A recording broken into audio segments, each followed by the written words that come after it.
Praise the lord. యేసయ్య నామములో మీ అందరికీ ప్రత్యేకమైనటువంటి వందనాలు తెలియజేస్తున్నాను. ప్రియులారా, మన గ్రేస్ టెంపుల్ ఛానల్ని యూట్యూబ్లో సబ్స్క్రైబ్ చేయండి. అలాగనే ఫేస్బుక్ పేజీని కూడా మన గ్రేస్ టెంపుల్ని అనేకులకు షేర్ చేయండి. మత్తయి సువార్త 21వ అధ్యాయము 14వ వచనమును చదువుకున్నాం. గుడ్డివారును కుంటివారును దేవాలయములో ఆయన యొద్దకు రాగా ఆయన వారిని స్వస్థపరిచెను. దేవునికి స్తోత్రం. దేవాలయము అనే మాట గురించి ఈరోజు కొన్ని మాటలు మనం ధ్యానం చేసుకుందాం. దేవాలయము అనగా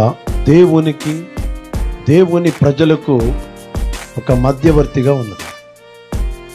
దేవాలయమునకు వచ్చి ప్రార్థన చేస్తున్నప్పుడు, దేవాలయమునకు వచ్చి కూర్చొని ఆయన బోధ వింటున్నప్పుడు మన జీవితంలో శాంతి సమాధానమును చూడగలుగుతాం. ఈ రోజున దేవాలయమును నిర్లక్ష్యము చేయకుండా దేవుని మందిరాన్ని ప్రేమించండి. దేవుని మందిరము కొరకు పరిగెత్తండి. దేవుని మందిరములో ఆరాధన జరగాలని, దేవుని మందిరములో స్తుతి జరగాలని, దేవునిని మందిరములో ఘనపరచాలని యేసయ్య వాక్యము సెలవిస్తుంది. దేవుని యొక్క వాక్యం సెలవిస్తుంది, నా మందిరములో ఆహారమున్నట్లు అంటాడు.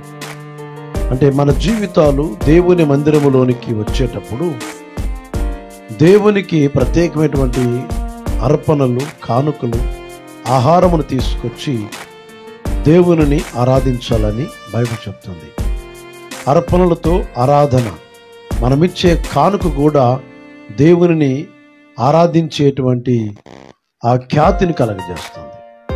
దేవాలయము గురించి బైబిల్లో చాలా విషయాలు ఉన్నాయి. నా ప్రియమైన దేవుని బిడ్డలారా, దేవుని మందిరము సమస్త జనులకు ప్రార్థన మందిరం. ఒక కులమునకు, ఒక మతానికి, ఒక జాతికి కాదండి. దేవుని మందిరము సమస్త జనులకు ప్రార్థన మందిరం. అన్ని జనులు చేసిన ప్రార్థన వింటాడు, దేవుని బిడ్డలు చేసిన ప్రార్థన వింటాడు. యేసుక్రీస్తు పక్షపాతము లేనివాడు.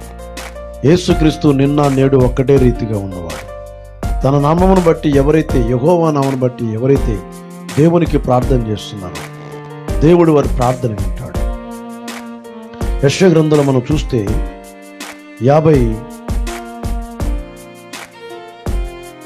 56వ అధ్యాయము 7వ వాక్యం చదువుకుందాం. దేవుని మందిరాన్ని మీరు ప్రేమించినప్పుడు దేవుణ్ణి ఘనపరుస్తున్నారు. దేవుని మందిరాన్ని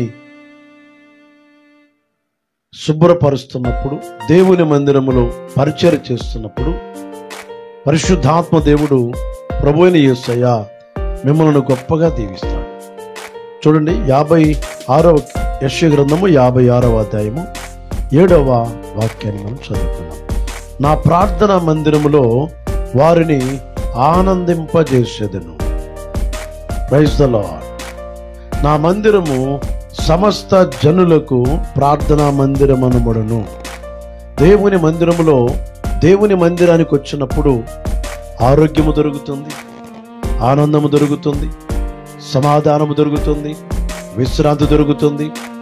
దేవుని మందిరము ఒక క్రైస్తవులకే కాకుండా, ఒక మతానికి కాకుండా, ఒక కులమునకు కాకుండా యేసయ్య మాట్లాడుతున్నాడు. యేసుక్రీస్తు అందరికీ ప్రభు అయి ఉన్నాడు గనుక ఎవరైనా యేసు ప్రభువుని నమ్ముకోవచ్చు, ఎవరైనా యేసు ప్రభువుని ఆరాధించవచ్చు. అయితే యేసయ్య వాక్యం సెలుస్తుంది, నా ప్రార్థనా మందిరంలో వారిని ఆనందింపజేస్తాను. ఆనందం లేకుండా ఉన్నవా? స్వస్థత లేకుండా ఉన్నవా? సమాధానం లేకుండా ఉన్నవా? నెమ్మది లేకుండా ఉన్నవా? దేవుని సన్నిధికి, దేవుని మందిరానికి, దేవాలయం అనగా దేవుడు ఉండే స్థలం, దేవుడు దీవించే స్థలం, దేవుడు స్వస్థపరిచే స్థలం, దేవుడు ఆదరించే స్థలం, దేవుడు బలపరిచే స్థలం, దేవుడు ఆరోగ్యం ఇచ్చే స్థలం, దేవుడు అన్ని విషయాలలో గొప్ప చేసే స్థలం. దేవాలయములో మీరు ఉన్నప్పుడు దేవుని మహిమతో మీరు కప్పబడతారు. దేవుడు మీ కుటుంబంలో అద్భుతాలు జరిగిస్తాడు. Praise the lord. హల్లెలూయా. నా ప్రార్థన మందిరములో నేను వారిని ఆనందింపజేస్తానని మాట్లాడుతున్నాడు. అలాగే నా మందిరము సమస్త జనములకు ప్రార్థనా మందిరం అనబడును. దేవాలయములోనికి వస్తున్న రోగులని దేవుడు స్వస్థపరుస్తున్నాడు. కుంటివారు, గుడ్డివారు, మూగవారు యేసయ్య దగ్గరకు రాగానే శ్రమల్లో ఉన్నవాళ్ళు, కష్టాల్లో ఉన్నవాళ్ళు, ఇబ్బందుల్లో ఉన్నవారు, అనేకమైన శోధనలు, చేతబడి శక్తులు, మాంత్రిక శక్తులు, దయ్యపు శక్తి చేత పీడించబడుతున్న ప్రజలందరూ కూడా యేసయ్య దగ్గరకు రాగానే యేసయ్య వారిని స్వస్థపరిచినట్లుగా, యేసయ్య వారిని విడిపించినట్లుగా మనం చూడగలుగుతున్నాం. దేవుని మందిరములో మనం గడపాలి. దేవుని మందిరములో మనము భయభక్తులుగా జీవించాలి. మనము దేవుని జ్ఞాపకం చేసుకోవాలి. ఆరాధించే రోజున, ఆరాధించే దినమున పనులు చేయకూడదని బైబిల్ చెప్తుంది. యెషయా గ్రంథంలో మనం చూస్తే యెషయా గ్రంథము 58వ అధ్యాయము 13వ వాక్యం చదువుకుందాం. నా ప్రియమైన దేవుని బిడ్డలారా, ఈరోజు ప్రత్యేకంగా దేవాలయం గురించి మీకు తెలియజేస్తున్నాను. దేవాలయం యొక్క ప్రాముఖ్యతను గురించి మీకు తెలియజేస్తున్నాం. దేవుని మందిరానికి వస్తే ఆనందం ఉంటుంది. దేవుని మందిరానికి వస్తే ఆదరణ దొరుకుతుంది. దేవుని మందిరానికి వస్తే రక్షణ దొరుకుతుంది. దేవుని మందిరానికి వస్తే సమాధానం దొరుకుతుంది.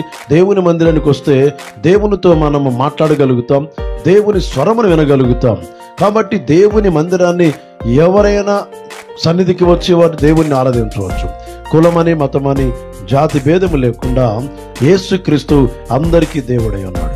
యేసయ్య నీ కొరకు, నా కొరకు, మనందరి కొరకు రక్తం కార్చాడు. ప్రేమగల దేవుడు ఆయన. యెషయా గ్రంథంలో మనం చూస్తే 58వ అధ్యాయము 13వ వాక్యాన్ని మనం చదువుకున్నాం. నా విశ్రాంతి దినమున వ్యాపారము చేయకుండా నాకు ప్రతిష్ఠితమైన దినమని నీవు ఊరకుండిని ఎడల విశ్రాంతి దినము మనోహరమైనదనియు యెహోవాకు ప్రతిష్ఠితమైనదనియు ఘనమైనదియు అనుకొని దానిని ఘనముగా ఆచరించాలి. విశ్రాంతి దినమున వ్యాపారము చేయకూడదన్నాడు. ఈ రోజున చాలామంది ఆరాధనకి రాకుండా, ఆదివారము సన్నిధికి రాకుండా, ప్రార్థన మందిరానికి రాకుండా, దేవుణ్ణి ఆరాధించకుండా, దేవునికి ప్రార్థించకుండా, దేవుని సన్నిధిలో కూర్చోకుండా, దేవుని వాక్యం వినకుండా, వారి పాపాలు ఒప్పుకోకుండా, వారి జీవితాలు సరిచేసుకోకుండా, సరైన మార్గం నడవకుండా, క్రమశిక్షణగా నడవకపోతే ఎలా దీవించబడతాం? దేవుని మందిరం అనగా దేవుడుండే స్థలం. ఆ దేవాలయంలోనికి వస్తున్న మన కుటుంబాలను పాపంతో వస్తున్నావా, కష్టంతో వస్తున్నావా, రోగముతో వస్తున్నావా, ఇబ్బందులతో వస్తున్నావా, శ్రమలతో వస్తున్నావా, నీ స్థితిగతులన్నీ కూడా దేవుడు చూసి మార్చివేయగలుగుతాడు.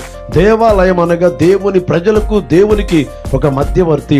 దేవుడు మనల్ని ఆదరిస్తాడు, దేవుడు బలపరుస్తాడు, దేవుడు స్వస్థపరుస్తాడు, దేవుడు కృప చూపిస్తాడు, దేవుడు మన జీవితంలో అనేకమైన నూతనమైన కార్యాలు జరిగిస్తాడు. విశ్రాంతి దినం అనగా దేవుణ్ణి ఆరాధించే రోజున ఏ పని చేయకూడదని యేసయ్య మనకు ఆజ్ఞాపిస్తున్నాడు, ఖండితంగా ఆజ్ఞాపిస్తున్నాడు. నా విశ్రాంతి దినమున, యెషయా గ్రంథము 58:13లో నా విశ్రాంతి దినమున వ్యాపారము చేయకుండా అన్నాడు. అంటే వ్యాపారము చేయకూడదు అని చెప్తున్నాడు యేసయ్య. ఈరోజు నీ జీవితంలో దేవునికి స్థానం ఇస్తున్నావా? దేవునికి ప్రథమ స్థానం ఇస్తున్నావా? దేవుణ్ణి ముందు వరుసలో ఉంచుతున్నావా? ఈరోజు దేవుని చిత్తానుసారంగా నడవలేని వ్యక్తిగా ఉన్నావా? దేవుని వాక్యంతో నడవలేని వ్యక్తిగా ఉన్నావా? అయితే దేవుడు నిన్ను దీవించాలంటే, దేవుడి నీ కుటుంబాన్ని బలపరచాలంటే, దేవుడి నీ కుటుంబంలో అద్భుతాలు జరిగించాలంటే, దేవుడి నీ స్థితిగతులు మార్చాలంటే, దేవాలయంలోనికి వచ్చినప్పుడు, దేవుని మందిరంలో కూర్చున్నప్పుడు, ఆయన మాటలు వింటున్నప్పుడు నీ జీవితంలో నూతనమైన కార్యాలు జరిగిస్తాడు. విశ్రాంతి దినమున వ్యాపారము చేయకూడదు అన్నాడు. ఆ విశ్రాంతి దినమును ఎలా అనుకోవాలంటే ఘనముగా అనుకోవాలట. ఘనమైనది, దాన్ని ఘనముగా ఆచరించండి అని ప్రభు చెప్తున్నాడు. లోక వార్తలు చెప్పుకొనకు. చూసారండి, ఈ రోజున చాలా మంది ఆదివారం ఆరాధనకు, విశ్రాంతి దినాన ఆరాధించడానికి రాకుండా సొంత పనులు, అలాగనే ఉద్యోగం నిమిత్తం, వ్యాపార నిమిత్తం, అలాగనే శుభకార్యాలు, పెళ్లిళ్ళు, అనేకమైన కార్యాలకు వెళ్తున్నారు. కానీ దేవుడి దగ్గరకు వెళితే దేవుడు నాతో మాట్లాడి నా జీవితంలో గొప్ప సంతోషాన్ని, ఆనందాన్ని ఇస్తారని అటువంటి విశ్వాసం లేకుండా ఉన్నారు. చాలా మంది జీవితాల్లో దేవునికి ప్రథమ స్థానం ఇవ్వకుండా, దేవుణ్ణి ముందు వరుసలో పెట్టకుండా, దేవుడితో లేకుండా, దేవుడితో నడవకుండా చాలా మంది ప్రజలు నడుస్తున్నారు, ఓడిపోతున్నారు, పడిపోతున్నారు. బైబిల్ చెప్తుంది, దేవునితో నడిచేవాడు ఎన్నడూ పడిపోడు, దేవుడితో నడుస్తున్న కుటుంబాలు ఎన్నడూ కూడా దిగజారిపోరు. దేవుడితో నడుస్తున్న కుటుంబాలు దైవరాజ్యానికి చేరుకుంటారు. హనోకు దేవుడితో నడిచాడు, పరలోకానికి వెళ్ళాడు. Praise the Lord. నోవాహు దేవుడితో నడిచాడు, దేవుని రాజ్యానికి వెళ్ళాడు.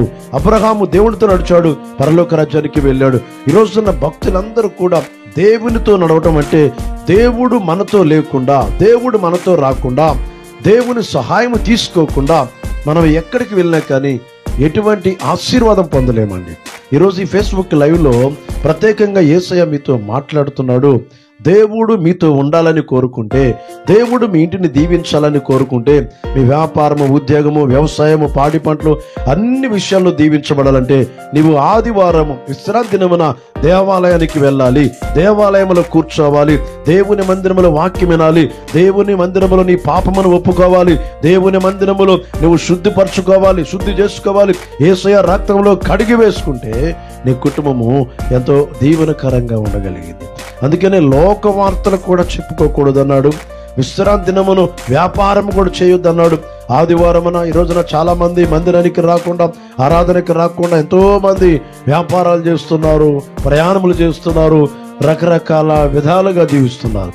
కానీ దేవుని వాక్యమునకు, దేవుని మాటకు ఎవరైతే లోబడుతున్నారో, లోబడే వారికి దేవుడు అత్యధికమైన కృప చూపిస్తున్నాడు, అపారమైన కృప చూపిస్తున్నాడు. దేవునికి లోబడుతున్న వారిని దేవుడు గొప్ప చేస్తున్నాడు. Praise the lord. హల్లెలూయా. 14వ వచనంలో నీవు యెహోవా యందు ఆనందించెదవు. ఎవరు దేవుని మందిరానికి వచ్చినప్పుడు, దేవాలయంలో కూర్చున్నప్పుడు, దేశము యొక్క ఉన్నత స్థలముల మీద నేను నిన్ను ఎక్కించేదను. Praise the lord. హల్లెలూయా. దేవుడు చాలా అద్భుతమైనటువంటి వాగ్దానం చేస్తున్నాడు. చూడండి ప్రియులారా, ఈ రోజున మరి దేవుని మందిరాన్ని నిర్లక్ష్యం చేస్తున్నావా? సన్నిధికి వెళ్లకుండా, మందిరానికి రాకుండా, వాక్యం వినకుండా, ఇంటి దగ్గరే ఉంటూ పనులు చేసుకుంటూ, వ్యాపారం చేసుకుంటూ, నీ సొంత పనులు చేసుకుంటూ, ఏదో నీరసంగా ఉందని గుడి మానివేసేసి ఇంటి దగ్గరే ఉంటూ అనేకమైన పనులు చేసుకుంటూ ఉంటే నువ్వు నిజంగా దేవుణ్ణి కలుసుకోలేవు, దేవుడితో మాట్లాడలేవు, దేవుని స్వరమును వినలేవు. అన్ని సమయాల్లో, అన్ని పరిస్థితుల్లో నీవు గనుక, నీ హృదయం గనుక దేవుని కొరకు సిద్ధపాటు చేసుకుంటే దేవుడు నీతో మాట్లాడతాడు, నిన్ను బలపరుస్తాడు, ఆశీర్వదిస్తాడు. దేవునికి స్తోత్రం. 84వ కీర్తనలో మనం చూస్తే దేవాలయం అనేది ఎంతో ఆశీర్వాదం అండి. దేవాలయమును కట్టే కుటుంబాలు కానివ్వండి, దేవుని మందిరానికి సహకరించే కుటుంబాలు కానివ్వండి, దేవుని మందిరం కొరకు కానుకలు ఇస్తున్న కుటుంబాలు కానివ్వండి, దేవుని మందిరం కొరకు తలుపులు కావచ్చు, కిటికీలు కావచ్చు, సిమెంట్ కావచ్చు, ఇసుక కావచ్చు, రాళ్ళు కావచ్చు, దేవుని మందిరం కొరకు నువ్వు ఏ పని చేసినా, దేవాలయం కొరకు, చర్చి కొరకు, గుడి కొరకు, దేవుని యేసయ్య మందిరం కొరకు నువ్వు ఏ పని చేసినా ఆ మందిర నిమిత్తము పరిచర్యను పాలుభాగస్తులుగా అయినప్పుడు దేవుడి నీ కుటుంబమును ఎంతగానో దీవిస్తాడు. దేవుని మందిరాన్ని మనం కడితే దేవుడు మన ఆత్మీయ జీవితాన్ని, మన వ్యాపార జీవితాలు, ఉద్యోగాలు, కుటుంబాలను మనల్ని కట్టగలుగుతాడు. ఆయన దేవుని కొరకు నీ జీవితం ప్రథమ స్థానములో ఉంచే వ్యక్తిగా ఉండాలి. చూడండి 84వ కీర్తనలో, 84వ కీర్తన. Praise the lord. హల్లెలూయా. 84వ కీర్తన 2వ వాక్యం చదువుకుందాం. యెహోవా మందిర ఆవరణములను చూడవలనని నా ప్రాణము ఎంతో ఆశపడుచున్నది, అది సొమ్మసిల్లుచున్నది.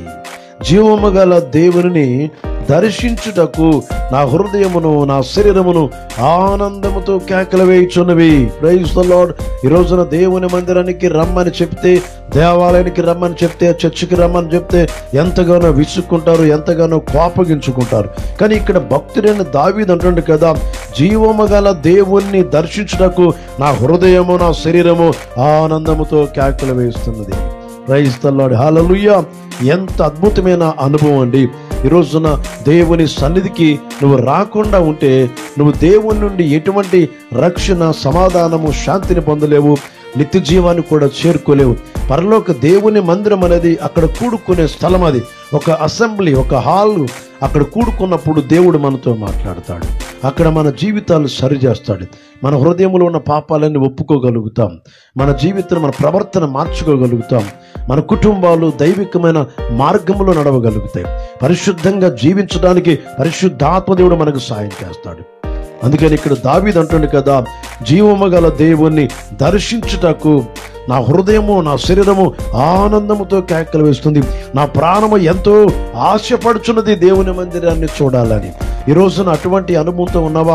దేవుని మందిరాన్ని చూడాలని, దేవుని మందిరాన్ని బాగు చేయాలని, దేవుని మందిరాన్ని కట్టాలని, దేవుని మందిరంలో పరిచర్లో సేవకుడికి సహకరించాలని, దేవుని మందిరాన్ని శుభ్రం చేయాలని, దేవుని మందిరాన్ని కడగాలని, మందిరానికి కావాల్సినటువంటి కుర్చీలే కావచ్చు, బల్లలే కావచ్చు, కార్పెట్స్ కావచ్చు, అక్కడ ఏదైతే ఉపకరణాలు అవసరాలు ఏమైతే ఉన్నాయో అవన్నీ కూడా మనం సమకూర్చున్నప్పుడు దేవునికి మహిమ కలుగుతుంది. బైబిల్ చెప్తుంది కదా, మనము దేవుని మందిరాన్ని చూడటానికి ఒక ఆశ కలిగి ఉండాలండి. దేవుని మందిరాన్ని చూడటానికి ఆశ ఉండాలి, దేవుణ్ణి ఆరాధించడానికి ఆశ ఉండాలి, దేవుని సందులో కూర్చొని ఆశ ఉండాలి, దేవుణ్ణి సంతోషపరిచే ఆశ ఉండాలి, దేవుని కొరకు ముందుగా పరిగెత్తే ఆశ మనకు ఉండాలి. ఈ రోజున ఎంతమంది ఉన్నారు అటువంటి అనుభవంలో? చాలా మంది దేవుని మందిరం అంటే వర్షం వస్తే గుడి బంధు, ఎండలుంటే గుడి బంధు, శీతాకాలము చలి పెడితే గుడి బంధు. చాలా మంది ఈ రోజున వాతావరణాన్ని బట్టి వాళ్ళ పరిస్థితిని బట్టి మారిపోతున్నారు. ఏమండి, కాలాలు దేవుడే మనకిచ్చాడు. ఎండాకాలము, వర్షాకాలము, శీతాకాలం అన్ని కాలాలు ఇవ్వటం వల్ల ఆ కాలాల గుణంగా మనం బ్రతకాలి తప్ప ఈరోజు ఎండ ఉందని చెప్పేసి గుడి మానేస్తే, చూడండి, ఈరోజు వర్షం వస్తుందని గుడి మానేస్తే, ఈరోజు చలి పెడుతుందని గుడి మానేస్తే ఎలా చెప్పండి? చాలా మంది సాకులు చెప్పే విశ్వాసులు ఉన్నారు, సాకులతో నడిచే కుటుంబాలు కూడా ఉన్నారు. కాబట్టి మనకు క్షేమకరమైన స్థలము, మనం ఆరోగ్యకరంగా ఉండే స్థలము, మన దీవెనకరంగా ఉండే స్థలము, మన ఆత్మీయ జీవితం ఎదిగే స్థలము, మన కుటుంబాలు, మన బిడ్డలు ఫలించేటువంటి స్థలము ఏదైనా ఉన్నదంటే అది దేవుని మందిరం మాత్రమే. దేవుని మందిరములో ఆనందం దొరికింది, దేవుని మందిరములో ఫలింపు, దేవుని మందిరములో రక్షణ, దేవుని మందిరములో ఎంతో మనకు ఆయన మహిమతో నింపబడగలుగుతాం.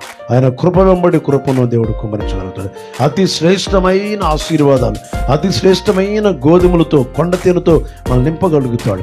దేవుని మాటలు ఎంతో మన జీవితాన్ని బలపరుస్తాయి. అవి దొరికిన వారికి ఎంతో ఆశీర్వాదం అని బైబిల్ చెప్తుంది. దేవుని మాటలు ఎక్కడ దొరుకుతాయి అంటే దేవాలయంలో దొరుకుతాయి. దేవుని మాటలు ఎక్కడ దొరుకుతాయి అంటే దేవుని సన్నిధికి వచ్చిన వారితో దేవుడు మాట్లాడి వారి కుటుంబంలో సమస్యలన్నీ పరిష్కారం చేస్తాడు. బైబిల్లో మనం చూస్తే కీర్తన గ్రంథంలో 84వ కీర్తన 4వ వచనంలో, నీ మందిరమునందు నివసించువారు ధన్యులు, హల్లెలూయా, వారు నిత్యము నిన్ను స్తుతించుదురు, నీ వలన బలమునందు మనుషులు ధన్యులు. ఈ రోజున ఎవరు దీవించబడుతున్నారు? ఎవరు క్షేమంగా ఉండగలుగుతున్నారు? ఎవరు ఆరోగ్యంగా ఉండగలుగుతారు? ఎవరు బలంగా ఉండగలుగుతారు? ఎవరు దేవుని కొరకు బ్రతకగలుగుతారు? ఎవరు దేవునికి కానుకలు ఇవ్వగలుగుతారు? ఎవరు దేవుని పరిచయం చేయగలుగుతారు? ఎవరు దేవుని సేవ చేయగలుగుతారంటే బైబిల్ చెప్తుంది కదా, దేవుని మందిరములో నివసించేవారు. శ్రమ కలిగినప్పుడు ప్రార్థన మందిరానికి వెళ్ళండి, కష్టం వచ్చినప్పుడు ప్రార్థన మందిరానికి వెళ్ళండి, రోగం వచ్చినప్పుడు ప్రార్థన మందిరానికి వెళ్ళండి. నీకు ఏ బాధ కలుగుతున్నా, మనసు బాగలేదా, నిద్ర రావటం లేదా, ఏ చికాకు ఉన్నా, ఏ ఇబ్బంది ఉన్నా, ఎటువంటి యాంగ్జైటీ ఉన్నా, ఎటువంటి ఒత్తిడి ఉన్నా, ఆ సమయంలో దేవుని మందిరానికి వెళ్ళి మీరు మోకరించి ప్రార్థన చేసుకుంటే దేవుడు గొప్ప గొప్ప కార్యం జరిగిస్తాడు. ఎంత అద్భుతమైన దేవుడు, ప్రార్థనలకు జవాబిచ్చే దేవుడు అండి. ఈ దేవుడు ఎవరంటే జీవము గల దేవుడు. ప్రైజ్ ది లార్డ్, హల్లెలూయా. దేవుని యొక్క నివాస స్థలానికి మనం చేరుకోవాలి. దేవుడు నివసించే స్థలము దేవుని మందిరము. దేవుడు ప్రార్థనలు వింటాడు, దేవుడు స్వస్థపరుస్తాడు. దేవుడు మనం స్తుతించినప్పుడు ఆ స్తుతులు దేవుని రాజ్యానికి చేరుకొని పరలోకము నుంచి ఆశీర్వాదిస్తూ ఉంటాడు. ఆయన సియోను నుండి, పరలోకము నుండి దేవుడు మనల్ని ఆశీర్వదిస్తూ ఉంటాడు. యెహోవా కృపయు ఘనతను దేవుడు మనకు అనుగ్రహిస్తాడు. దేవునికి స్తోత్రం, హల్లెలూయా. చూడండి ఆ మాట 84వ కీర్తనలో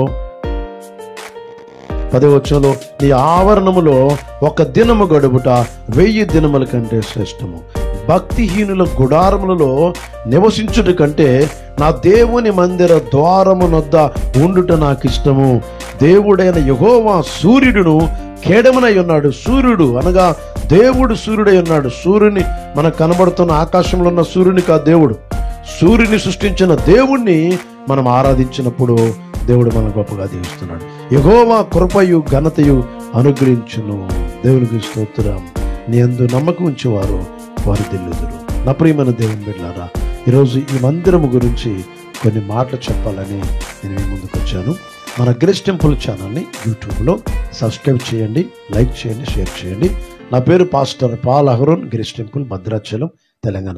రేపు మన భద్రాచలం పట్టణంలో జరగబోతున్నటువంటి ఆరాధనలోనికి మన గ్రేస్ టెంపుల్ సంఘ సాహసంలో ఉన్న బిడ్డలకు, అలాగే ఏ మందిరానికి వెళ్లకుండా, ఖాళీగా ఎక్కడికి వెళ్లకుండా ఉన్నటువంటి బిడ్డలకు ప్రత్యేకమైన ఆహ్వానం పలుకుతున్నాను. మన గ్రేస్ టెంపుల్ మందిరము భద్రాచలం, చర్ల రోడ్డు, రాజుపేట, శ్రీ చైతన్య స్కూల్ వెనుక మన గ్రేస్ టెంపుల్ మందిరం ఉంది. రండి, ప్రేమతో మిమ్మల్ని ఆహ్వానం పలుకుతున్నాను. దేవుడు మీకు తోడై ఉండి ఆశీర్వదించును గాక. God bless you.